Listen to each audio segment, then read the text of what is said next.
please click that button and subscribe today. Tonight, we're making Somalia great again. And then we're going to talk about your tax dollars paying for an alleged rapist's transgender surgery. And then there's more Islam invasion speak coming from a famous Muslim scholar right here in the US, because of course, cheering on the invasion.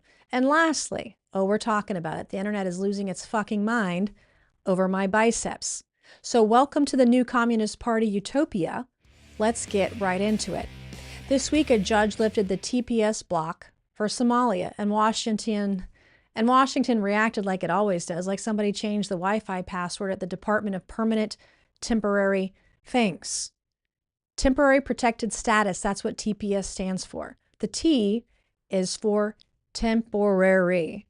So let me help the left out for a second. The word temporary means there is an end. It is not permanent. It is not forever as much as you would like it to be. It does not mean we will revisit this after the next election or the next lawsuit or when another 47 pundits, political pundits, tell us saying the word Somali is bigotry.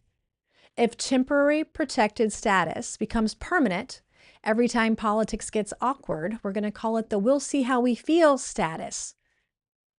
Put it on a mug, sell it in the gift shop because it has no meaning. Doesn't mean anything. The online debate is even dumber.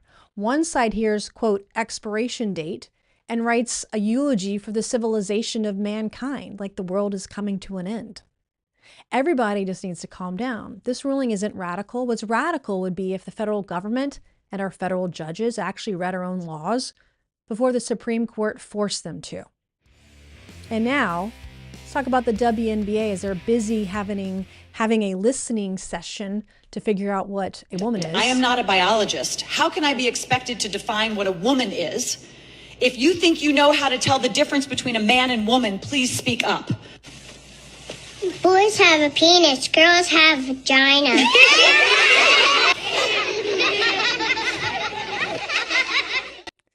That's it, exactly. Let's talk about the ACLU. They found their alleged new champion, the face of the ACLU, an alleged transgender pedophile in Indiana.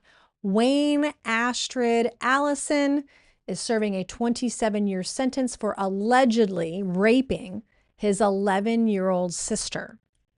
For the record, women aren't asterisks, not in a prison, not in a hospital, not in a courtroom, and not in a case about violence against an underage girl who was raped by her brother. Men are different from women biologically, physiologically, and physically. Sex is why pregnancy exists. It's why it can happen. It's why female medical information and data matters. It's why we track violence against women, and that's why people making decisions about women's safety need to be able to say the word woman without acting like it is a problem. Progressives spent decades telling women that their lived experiences mattered. Now, when women say female bodies and female boundaries are real, the answer is there are no boundaries. Anything goes. Men can get pregnant. It's peak pathological empathy. It's peak suicidal empathy, quite frankly. They're prioritizing the ideological comfort of a child, predator, pedophile, over the lived reality of his 11-year-old sister and victim.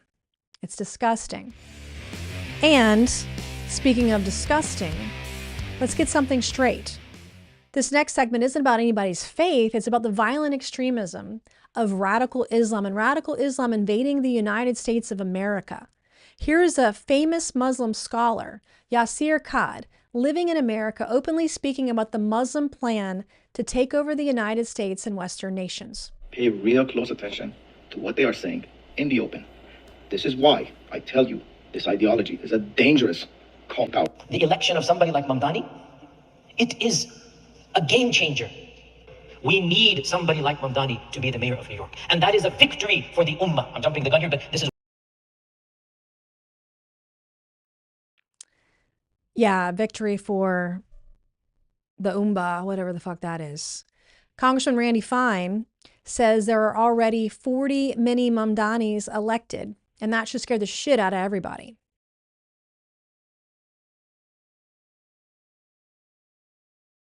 If a non-citizen is proven to be raising money for terror, recruiting, plotting violence, or materially supporting a violent extremist group, the question should not be whether we hurt their feelings. It should be, why the hell are they still here? Once the facts are in, enforce the law.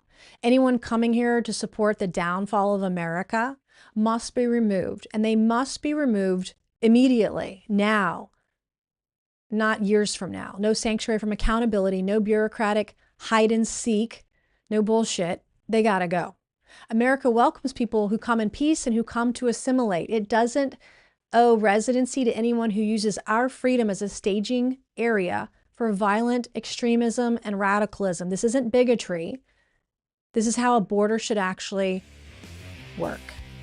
All right, before I close it out, I want to say one thing. Apparently, I posted one image of my arms one time and the internet had a meltdown. They reacted like C-SPAN got hijacked by a tattoo convention. I soft launched the Get Mace podcast, post a photo, and suddenly everybody needs to call the FBI, the Vatican, and their favorite dermatologists. Everybody just needs to relax. Zen. This is not a coup. There were no classified documents released. This wasn't even the dumbest thing Washington has ever done before lunch. Yes, I have tattoos. I have a few of them. I might have more than a few. And no, they are not a federal emergency. So stop. Some of you are being hypocrites. So stop being hypocrites. Half of you have your ex's initials hidden under a night of bad decisions. I didn't do that. And Get Maced, it's a podcast show title and a warning label. I'm going to talk about what's trending in the news, make some noise, probably irritate people who think every politician should be quiet, polite, and shrink-wrapped. Clearly, it's working. Yes, the show is called Get Maced. DC already has shows, the fancy shows like Meet the Press and Face the Nation. That's not what we are. Mine sounds like it comes with tickets for a 2-drink minimum and a subpoena by lunchtime. We'll have more fun here. The conversation will be far more interesting. And hell, we can even curse on here too. And if you have ideas for topics, please comment on my YouTube channel. I want to hear from you. You don't have to like my ink. You don't even have to like me. Quite frankly, I don't care if you do. But if visible arms send your timeline into crisis mode, you aren't defending democracy. You're losing a fistfight with someone else's elbows, namely mine, right here. And imagine if the media were as obsessed with the jihad capital as they are with my biceps. Maybe we'd stop calling them the fake news. If you're more offended by my ink than the Islamic invasion, you are the reason the new Communist Party is winning. Here's some advice. Put down your phone and go touch some grass. It's time to take our country and our nation back. I see you're not following me. Hit the follow button now.